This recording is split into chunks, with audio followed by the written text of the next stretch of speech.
Saudara, kita akan menuju ke breaking news Kompas TV terkait kasus yang melibatkan Kapolres Ngada. Diketahui saudara bahwa saat ini Kadif Humas Mabes Polri akan memberikan pernyataan resminya terkait penanganan kasus yang melibatkan Kapolres nonaktif Ngada. Kapolres nonaktif Ngada diduga mencabuli anak dan menggunakan narkoba. AKBP Fajar Widyadharma Lukman saat ini telah dimutasi ke Satuan Kerja Pelayanan Markas atau Yanma Polri. Hingga saat ini saudara diketahui bahwa AKBP Fajar belum ditetapkan sebagai tersangka.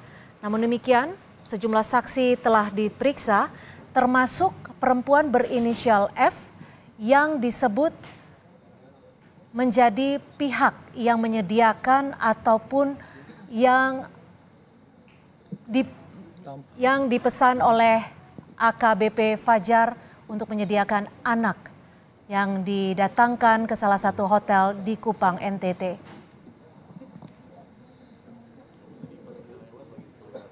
Saat ini saudara, berdasarkan pernyataan dari Kabid Humas Polda NTT, Kombes Henry Novika Chandra menyebut berdasarkan surat telegram Kapolri yang dikeluarkan pada 12 Maret 2025, Kapolri nonaktif Ngada resmi dimutasi ke Yanma Polri. Sementara terkait pemeriksaan terhadap AKBP Fajar Widyadharma Lukman akan dilanjutkan tim Mabes Polri.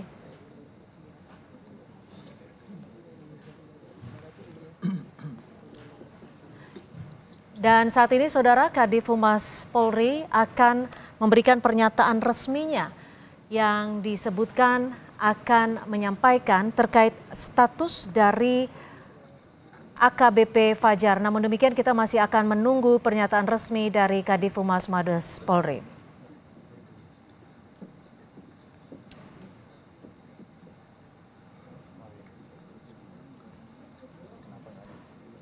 Ya saudara, pernyataan resmi akan disampaikan oleh Karopenmas Mabes Polri, Brigjen Trunoyudo Wisnu Andiko, yang akan menyampaikan pernyataan resminya terkait perkembangan dari kasus Kapolres nonaktif Ngada yang diduga selain terlibat ataupun menggunakan narkoba, Kapolres Ngada nonaktif ini juga diduga telah melakukan pelecehan seksual terhadap anak di bawah umur. Peristiwa ini terungkap ketika kepolisian Australia memberikan informasi laporan kepada Hub Interpolri, terkait adanya video yang diunggah ke dalam situs dewasa di negara Australia. Saat ini saudara, sejumlah elemen masyarakat memberikan kecaman atas kasus yang melibatkan Kapolres nonaktif Ngada. Salah satunya datang dari LPA NTT yang menyebutkan bahwa hukuman seberat-beratnya harus diberikan kepada Kapolres nonaktif Ngada jika memang terbukti melakukan pelecehan seksual terhadap anak di bawah umur.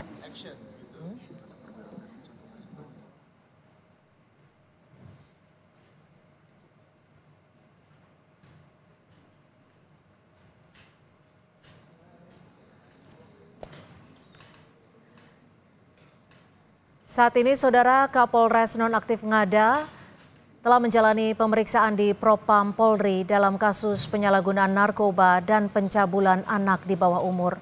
Propam juga telah menjadwalkan pemeriksaan AKBP Fajar pekan depan.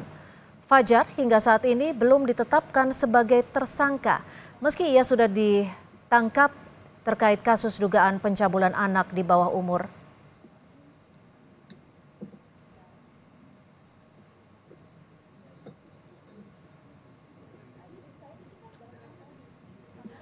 Ya, berdasarkan informasi yang kami terima dari lapangan saudara bahwa saat ini Mabes Polri juga akan memperlihatkan Kapolres Ngada dalam konferensi pers sore hari ini. Namun demikian kita tetap masih menunggu pernyataan resmi apa yang akan disampaikan dalam Karopenmas Divisi Mabes Polri ini. Saudara, sebelumnya Kepolisian Federal Australia atau AFP telah menyampaikan informasi ataupun laporan kepada Div Hupinter Polri terkait adanya video yang ditayangkan dalam situs dewasa di negara Australia. Setelah melakukan penelusuran, diketahui bahwa pelaku pencabulan anak di bawah umur adalah Kapolres Ngada AKBP Fajar. Hingga saat ini AKBP Fajar belum ditetapkan sebagai tersangka. Namun sejumlah saksi telah diperiksa, diantaranya adalah perempuan berinisial F yang disebut telah menjadi pihak yang menyediakan anak yang dipesan ataupun diminta oleh AKBP Fajar.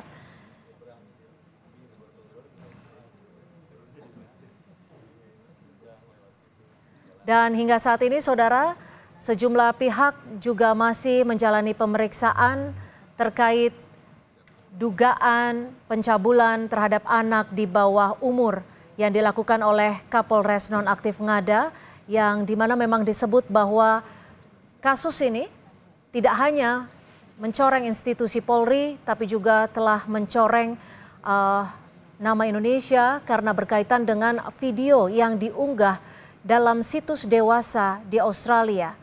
AKBP Fajar diduga selain melakukan pencabulan terhadap anak di bawah umur, juga telah melakukan ataupun terlibat dengan narkoba.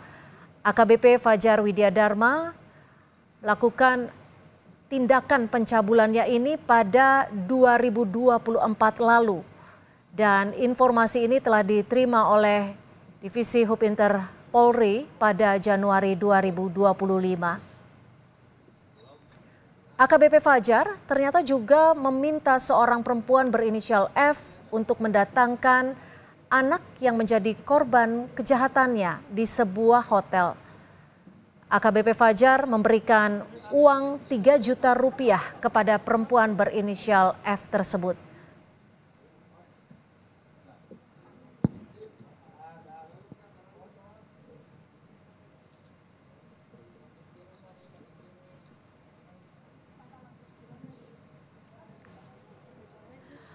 Kapolres Ngada Nonaktif AKBP Fajar Widya Dharma Lukman Sumaatmaja saat ini telah dimutasi ke Satuan Kerja Pelayanan Markas atau Yanma Polri.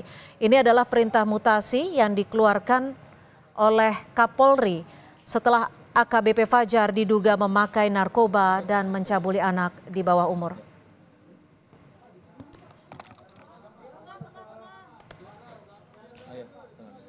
Yang sini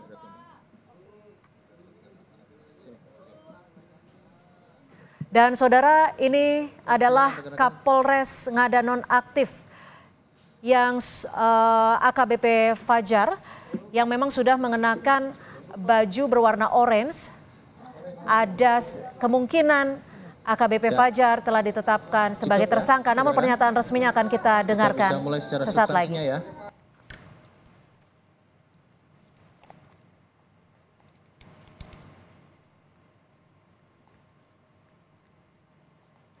Saudara, pernyataan resmi akan disampaikan oleh Karopenmas Polri, Brigjen Trunoyudo Wisnu Andiko. Saat ini tadi kita juga sudah menyaksikan bersama bahwa dalam keterangan persnya sore hari ini telah diperlihatkan AKBP Fajar yang memang diduga melakukan pencabulan terhadap anak di bawah umur dan juga melakukan ataupun menggunakan narkoba. Kapolres Ngada saat ini sudah dimutasi di Yanma Polri, namun belum ada pernyataan resmi apakah akan ditetapkan sebagai tersangka. Namun dari visual yang kita saksikan tadi, Kapolres Ngada Nonaktif telah menggunakan pakaian berwarna oranye yang memang biasanya digunakan oleh tersangka.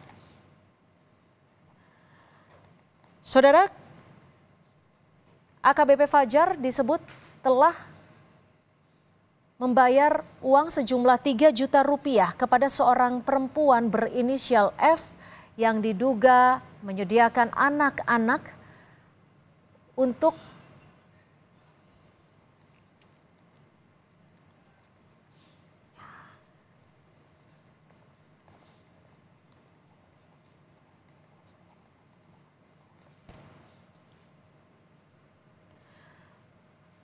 dan saudara, ini adalah visual saat AKBP Fajar bertugas di NTT.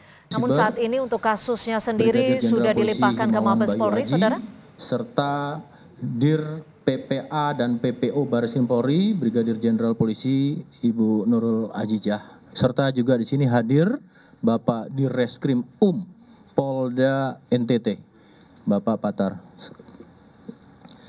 Rekan-rekan media yang saya hormati, perlu kami sampaikan pada hari ini, Kamis 13 Maret 2025, Divisi Humas Polri menyelenggarakan kegiatan press conference terkait dengan penanganan kasus tindak asusila terhadap anak oleh Polda NTT. Rekan-rekan yang saya hormati, perlu diketahui bahwasanya Polri konsisten dan komitmen ya akan menindak tegas setiap pelanggaran personil Polri terhadap pelanggaran-pelanggaran yang melanggar peraturan maupun perundang-undangan yang berlaku. Namun pada konteks pendahuluan ini perlu saya sampaikan ya, sebelum masuk ke materi penyampaian rilis, perlu kami sampaikan dan sebagai juga bahan edukasi kepada teman-teman semua, substansi pada rilis ini agar mengacu juga kepada peraturan perundang-undangan dan hak-hak terkait perlindungan anak yang perlu bersama-sama kita jaga. Maka Polri dalam hal ini telah melakukan tindakan tegas terhadap FWLS ex Kapolres Ngada melalui proses kode etik dan bersamaan atau simultan dengan tindak pidananya. Maka Polri juga wajib dalam hal ini melakukan langkah-langkah secara pada aspek kecermatan, ketelitian, di mana langkah-langkah ini juga dalam rangka mendasari pada hak-hak perlindungan anak secara prosedur. Sehingga secara komprehensif seluruh perbuatan terduga pelaku dapat dikonstruksikan merupakan patut diduga tindak pidana terhadap kejahatan hak-hak terhadap perlindungan anak. Apresiasi dan terima kasih juga kami ucapkan kepada seluruh elemen masyarakat yang telah memberikan atensi, pandangan, pendapat, argumen terhadap konstruksi kasus yang teman-teman media sampaikan.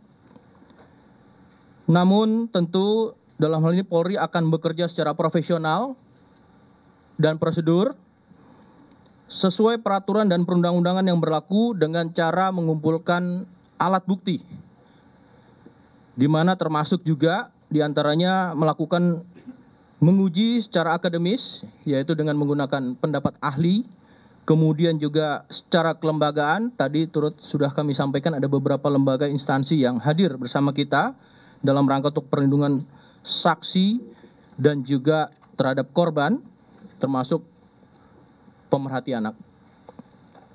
Serta secara scientific crime investigation, sehingga tentu proses ini dapat dipertanggungjawabkan. Yang kami sampaikan pertama adalah pada proses kode etik profesi Polri.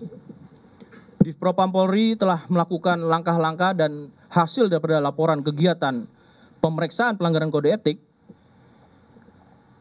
yang dilakukan oleh terduga pelanggar atas nama AKBP FWLS Jabatan Pamenian Mapolri ex Kapolres Ngada Polda NTT, di mana ada hasilnya yaitu wujud perbuatan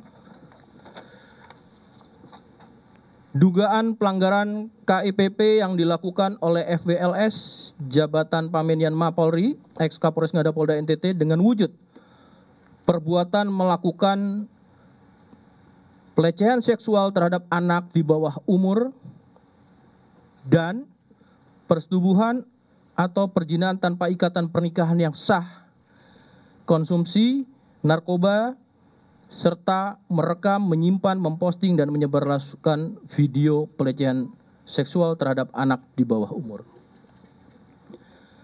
Dengan hal ini perlu kami sampaikan,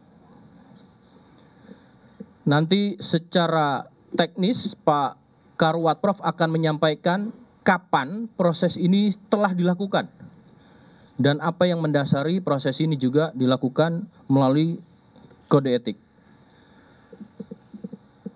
Saya menyampaikan hasil dari penyelidikan pemeriksaan melalui kode etik dari Watprof, ditemukan fakta bahwa FLS telah melakukan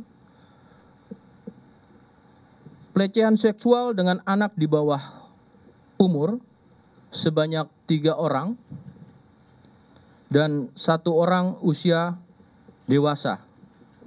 Antara lain, saya akan menyebutkan anak 1, anak 2, dan anak 3. Ya, anak 1 usia 6 tahun, anak 2 usia 13 tahun, anak 3 usia 16 tahun, dan orang dewasa dengan inisial SHDR usia 20 tahun. Sehingga ini bisa diketahui pada konteks sebagai anak dan orang dewasanya. Kemudian tanggal 24 Februari 2025 ini sudah dilakukan penanganan perkaranya oleh Divpropam dan telah ditempatkan secara penempatan khusus. Nanti akan dijelaskan sejak kapan sampai dengan kapan oleh Karwat Prof, dan langkah-langkah yang telah dilakukan yaitu pemeriksaan korban dan saksi-saksi. Saksi yang sudah dilakukan pemeriksaan sebanyak 16 orang. Terdiri dari 4 orang korban, termasuk tadi 3 anak, 4 orang manajer hotel, 2 orang personil Polda NTT, 3 orang ahli. Di sini dalam keahliannya yang bisa kami sampaikan adalah selaku ahli di bidang psikologi, agama, dan kejiwaan, serta 1 orang dokter, dan kemudian ibu korban anak 1. Terhadap pasal yang dilanggar, dengan itu maka dilakukan melaksanakan gelar perkara ke tahap pemeriksaan dan pemberkasan dengan kategori pelanggaran kode etik berat, di mana pasal yang dilanggar adalah pasal 13 ayat 1 Peraturan Pemerintah Republik Indonesia nomor 1 tahun 2003 tentang pemberhentian anggota Polri, pasal 8 huruf C angka 1, pasal 8 huruf C angka 2, pasal 8 huruf C angka 3, pasal 13 huruf D, pasal 13 huruf E, pasal 13 huruf F, pasal 13 huruf G angka 5 Peraturan Kepolisian nomor 7 tahun 2022 tentang kode etik profesi dan Komisi Kode Etik Polri. Di mana pada penjelasannya di sini jelas, anggota Kepolisian Negara Republik Indonesia dapat diberhentikan tidak dengan hormat dari Dinas Kepolisian Negara Republik Indonesia karena melanggar sumpah atau janji anggota Kepolisian Negara Republik Indonesia. Pada berikutnya, setiap pejabat Polri dalam etika kepribadian wajib menaati dan menghormati norma hukum, dan setiap pejabat Polri dalam etika kepribadian wajib menaati dan menghormati norma agama. Kemudian juga setiap pejabat Polri dalam etika kepribadian wajib menaati dan menghormati norma kesusilaan. Setiap pejabat Polri dalam etika kepribadian dilarang melakukan perilaku penyimpangan seksual atau disorientasi seksual. Kemudian selanjutnya, setiap pejabat Polri dalam etika kepribadian dilarang melakukan penyalahgunaan narkotika, psikotropika, dan obat terlarang meliputi penyimpanan, menggunakan, mengedarkan, dan atau memproduksi narkotika, psikotropika, dan obat terlarang. Setiap pejabat Polri dalam etika kepribadian melakukan perzinahan dan atau perselingkuhan. Setiap pejabat Polri dalam etika kepribadian dilarang menggunakan sarana media sosial dan media lainnya untuk aktivitas atau kegiatan mengunggah, memposting, dan menyebarluaskan pornografi dan porno aksi. Rekan-rekan, proses ini sudah berlangsung dan rencananya nanti akan disampaikan kapan akan dilakukan sidang KKEP oleh Karawat Prof. Maka dari itu kami persilakan terlebih dahulu untuk Karawat Prof bisa memberikan penjelasan. Terima kasih.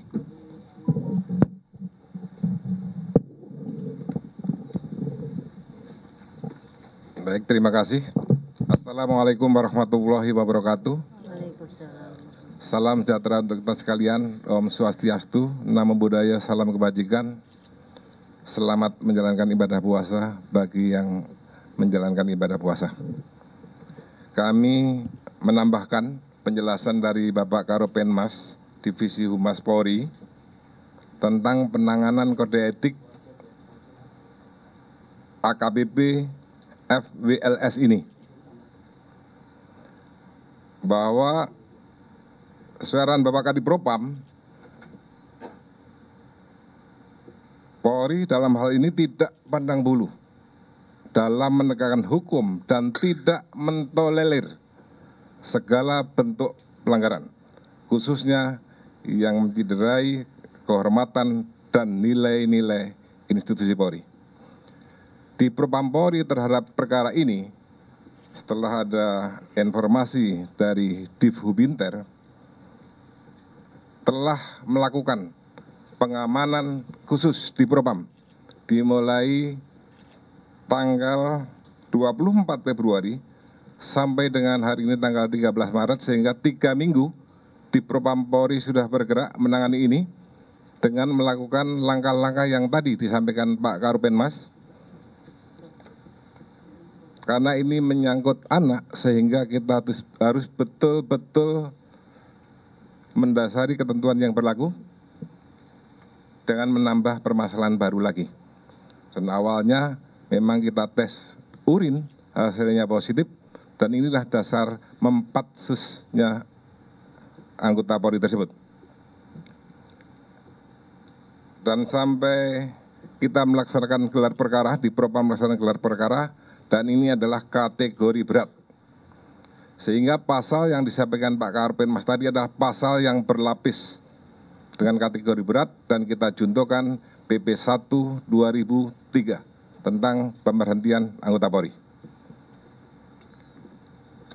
Selanjutnya, di Propam Polri akan melaksanakan sidang kode etik terhadap terduga pelanggar, direncanakan hari Senin tanggal 17 Maret 2025. Dan hari ini dari di Treskrim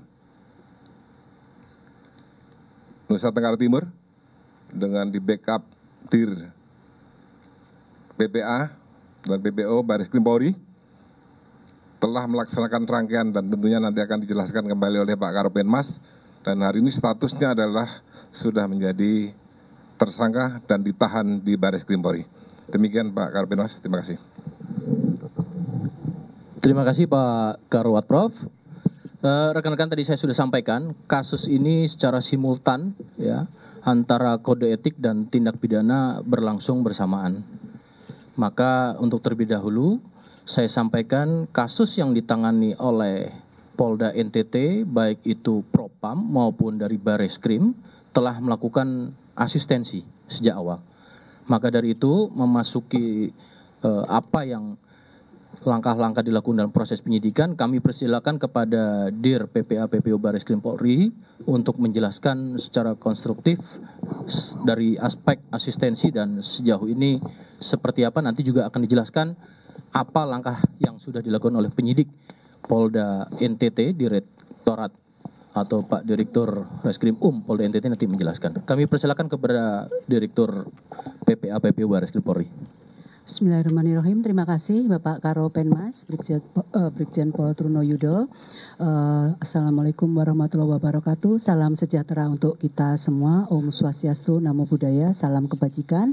Yang saya cintai dan saya banggakan rekan-rekan media, pada sore hari ini kami ingin menyampaikan bahwa terkait dengan kasus ini, dengan berdirinya Direktorat Tindak Pidana Perlindungan Perempuan dan Anak dan Pemberantasan Perdagangan Orang, maka kami melaksanakan tugas dan fungsi sebagai pembina fungsi melalui asistensi, dan kemudian kami juga melaksanakan backup untuk mendukung penanganan kasus tindak asusila terhadap anak tersebut.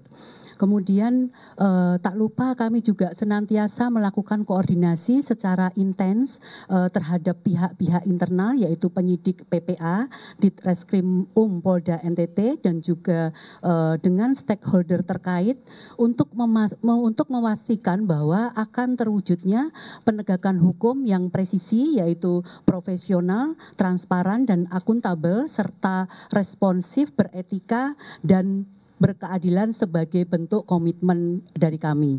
Adapun bentuk daripada komunikasi kami secara intens dengan stakeholder terkait, di sini sudah hadir dari Kemen PPA, Bapak Nahar, kemudian Ibu Ai dari KPAI, kemudian dengan Ibu Ida dari Kompolnas, dan Ibu Suryani dari Kemensos.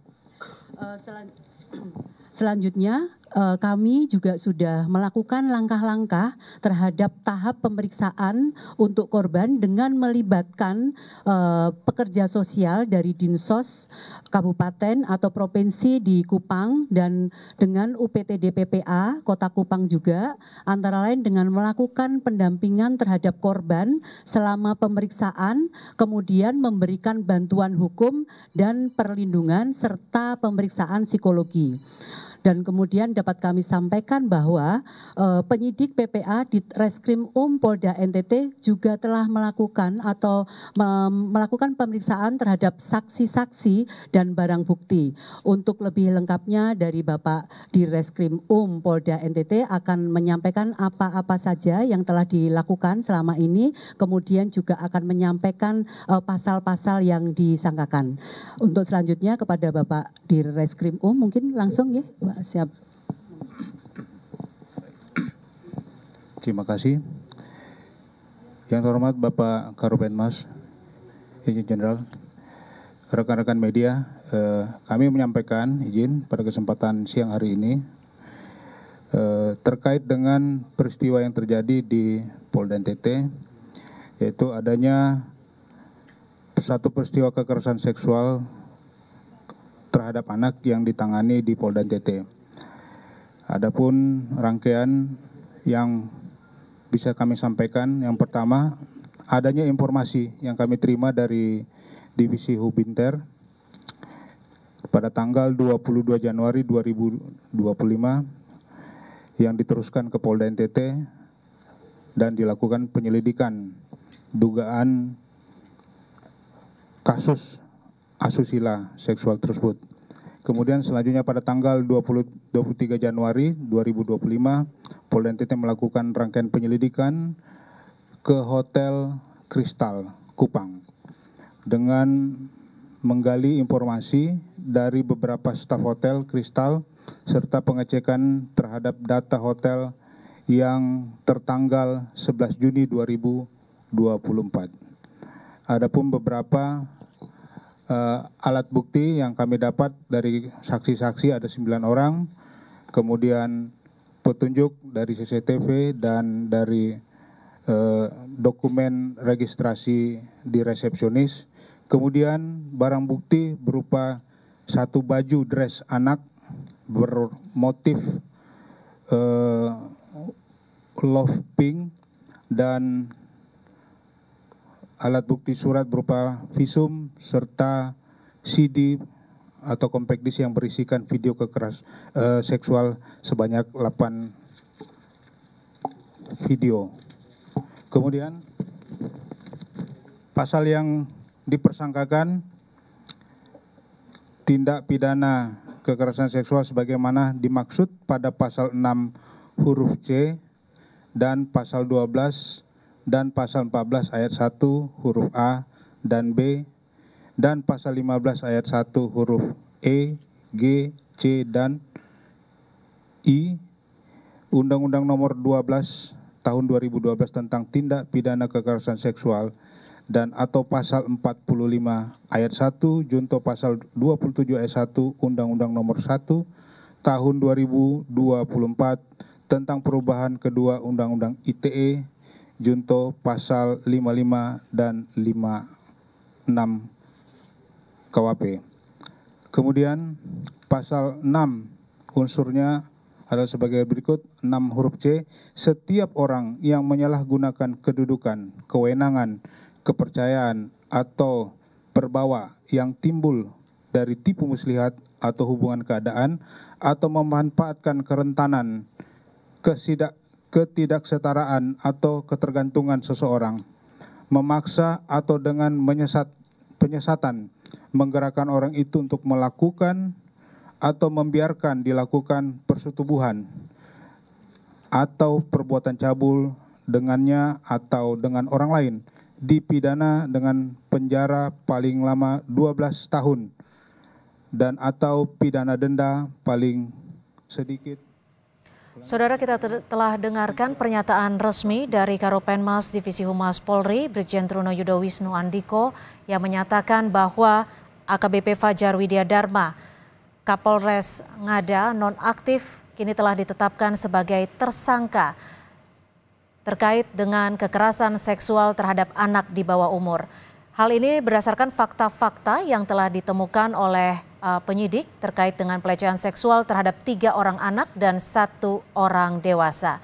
Dari keterangan Karopenmas Divisi Humas Polri disebutkan bahwa sejumlah saksi sudah diperiksa, diantaranya 16 orang saksi, 4 diantaranya adalah korban, 3 orang anak dan 1 orang dewasa, serta 4 orang manajer hotel, 2 orang personel dari Polda NTT, ahli psikologi kejiwaan, ibu korban dari anak yang berusia 6 tahun dan juga dokter. Dan saat ini saudara, tersangka Kapolres Ngada nonaktif AKBP Fajar Widya Dharma telah ataupun dilakukan penahanan sementara dan akan dilakukan pemeriksaan kode etik bersamaan simultan untuk tindak pidananya. Dan saat ini saudara juga masih kita dengarkan pernyataan dari Div Propam Polri bahwa telah melakukan kecermatan dan juga ketelitian untuk menyelidiki kasus yang melibatkan AKBP Fajar Widya Dharma Lukman yang merupakan Kapolres Ngada nonaktif. Diketahui bahwa AKBP Fajar telah melakukan perbuatan pelecehan seksual terhadap anak, telah juga terlibat terhadap narkoba. Dan saudara, demikian breaking news Kompas TV.